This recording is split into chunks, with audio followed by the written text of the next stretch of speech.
Welcome back to the channel. My name is Steven. I'm a pharmacist and I own 52 units of real estate. So today I want to talk about asset protection as it pertains to real estate and how you have to take it at a multi-layered, multi-pronged approach.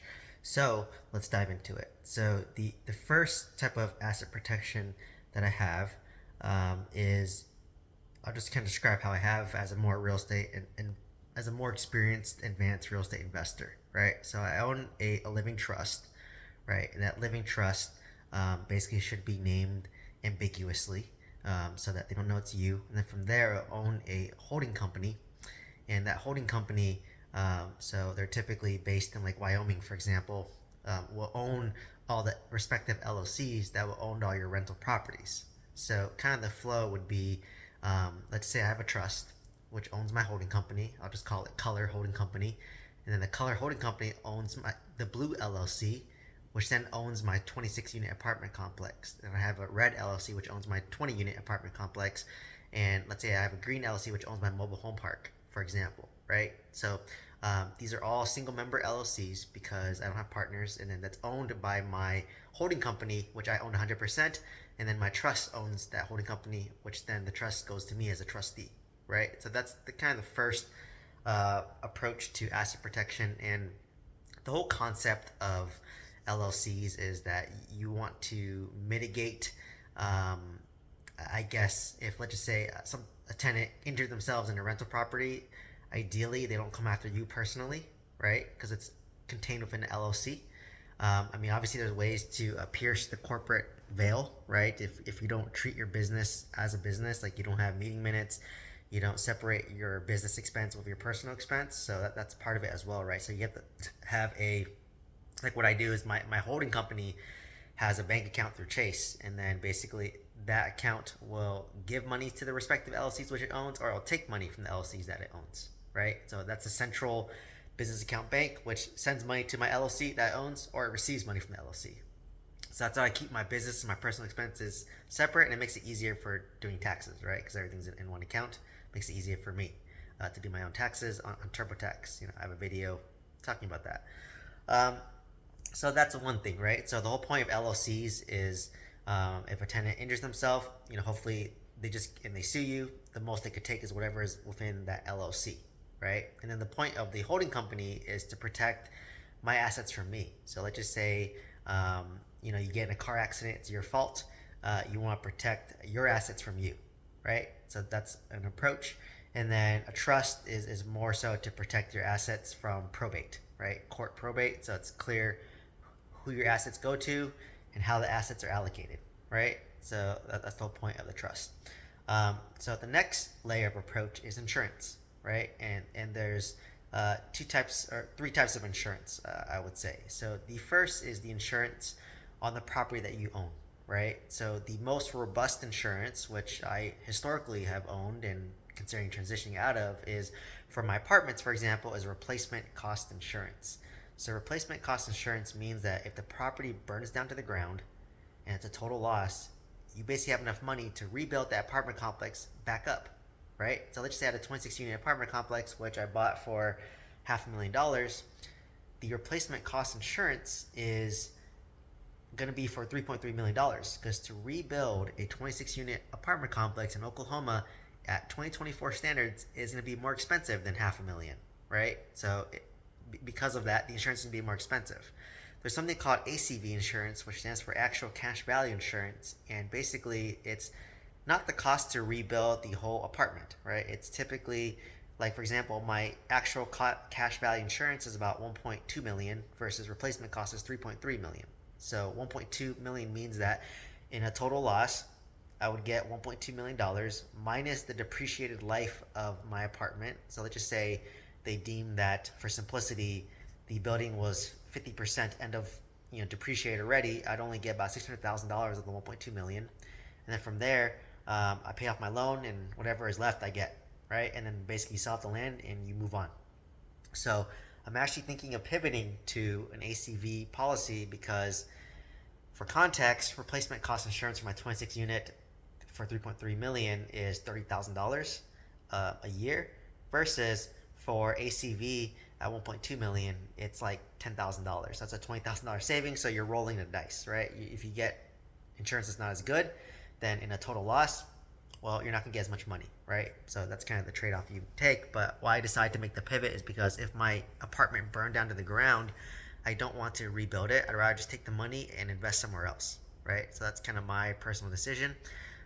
So the second is, remember, you want that insurance, whether it's RCV, which is the best, or ACV, which is, I guess, the minimum.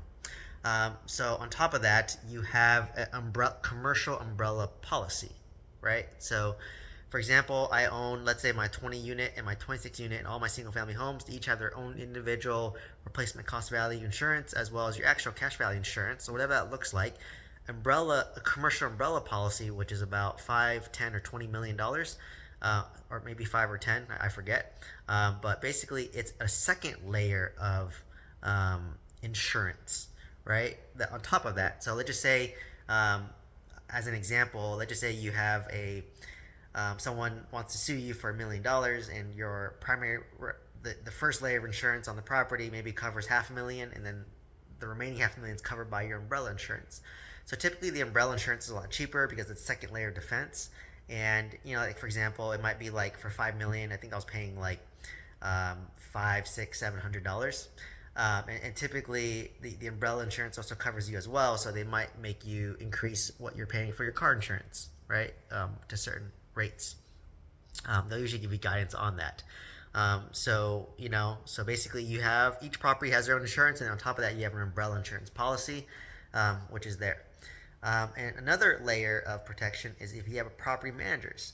So property managers, they also have something called errors and omissions insurance. So that if, let's just say, a tenant tries to sue them, the property managers themselves have errors and omissions insurance, right? The property has insurance.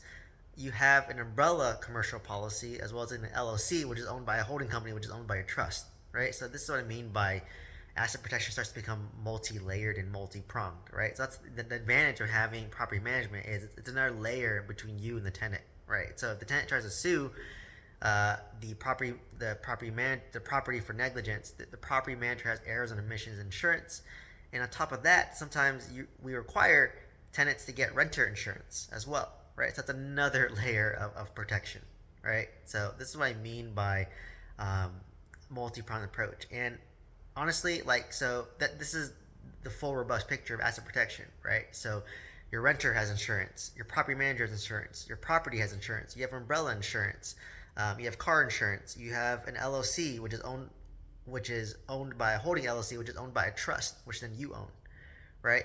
So those are all your layers of asset protection. But honestly, the best source of asset protection is just run your real estate business well, right? Like for me, I try to treat my tenants well that I self-manage, right? Like I'm responsive. I repair things immediately and timely. I communicate timely. And, people want to sue people who are mean, right? Like in healthcare, they teach us, like, you don't get sued if you make a mistake. You get sued if you're an asshole about it, right? So like, if you make a mistake, yeah, we're human. We all make mistakes, and as long as you're nice about it, you're apologetic and genuine about it, then they're less likely to want to sue you, right?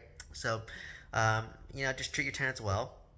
Treat your property managers well. Allow your property managers to do what they need to do to take care of the property and take care of the tenants, and that's the best way, right? Like obviously you'll get bad apples, but if you treat it that way, it's okay, right? It's the best you can do, and by pure probability, that's going to happen. So this is kind of the multi-pronged approach of asset protection. I need to look into umbrella insurance policies. I've kind of been lacking on that. It's been a little more challenging to get that type of policy recently, but it's something that I used to have. I think it fell through because I went from like a personal, I guess, umbrella policy to more commercial, and those are a little bit hard to get, but they're out there. I've been busy.